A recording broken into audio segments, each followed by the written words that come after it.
சகோதரிகளே, நபிமார்களே ரொம்ப கேஷுவலா அல்லாட்ட பேசினது ஒரு ஆள் தான், மூசா அலைஹிஸ்ஸலாம். எல்லாத்தையும் பேசுவாங்க.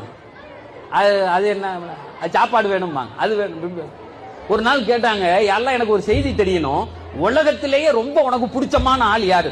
உலகத்திலே உனக்கு ரொம்ப பிடிச்சமான ஆள் யாரு? தஹஜ்ஜத் தொழுறாளா, 5 வேளை தொழுறாளா, ஊர் தலைவரா, ஊர் செக்ரட்டரியா, இல்ல இப்ப சேர்மனா தேர்ந்தெடுக்கப்பட்டிருக்க ஆள், அந்த ஆளுகளா, யார் தான் உனக்கு பிடிச்ச ஆள்? ஒரு ஆளை சொல்லணும்.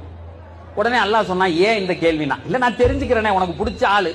உனக்கு பிடிச்ச ஆளுங்கிறதுக்கு இங்க அடையாளம் என்ன? அவருக்கு தாடி இருக்குமா, தொப்பி இருக்குமா, என்னெல்லாம் இருக்கும்?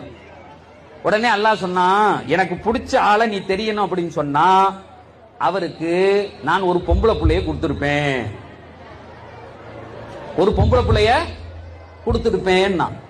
மூசா அலைஹிஸ்ஸலாமுக்கு சாக்கு. நம்ம கேட்டது வேற கேள்வி, இது அடையாள ரீதியான கேள்வி. அல்லாஹ் பதில் வேற சொல்றானே அப்படின்னு சொல்லிட்டு கொஞ்சம் யோசிச்சுட்டு சொன்னாங்க, சரி அதை விட பொம்பளை புள்ள கொடுக்கறத விட அடுத்து ரெண்டாவது உனக்கு யாரையாவது பிடிச்சா இந்த உலகத்துல நீ என்ன அடையாளத்தை கொண்டு காட்டுவாய்? உன்னை திரும்ப அல்லாஹ் சொன்னா, அவருக்கு இன்னொரு பொம்பளையை நான் கொடுப்பேன், இன்னொரு குழந்தையை, பெண் குழந்தையை தருவேன். சகோதரிகளை நல்லா நீங்கள் யார் என்பதை இஸ்லாம் புரிய வைக்கிறது. நீங்க உங்க தகப்பனாருடைய சந்தோஷம், உங்கள் வீட்டினுடைய அருள், நீங்கள் போன வீட்டிற்கும் பிறந்த வீட்டிற்கும் உங்களால் கிடைத்த பரக்கத்துக்கள் ஒன்று ரெண்டல்ல. நீங்க உங்க கணவன்ட்டையும் உங்க தகப்பனார்ட்டையும் சொல்லணும், நாங்கள் இறைவனின் அருள், என்னை வச்சுதாங்க நீ வாழ்றன்னு சொல்லணும்.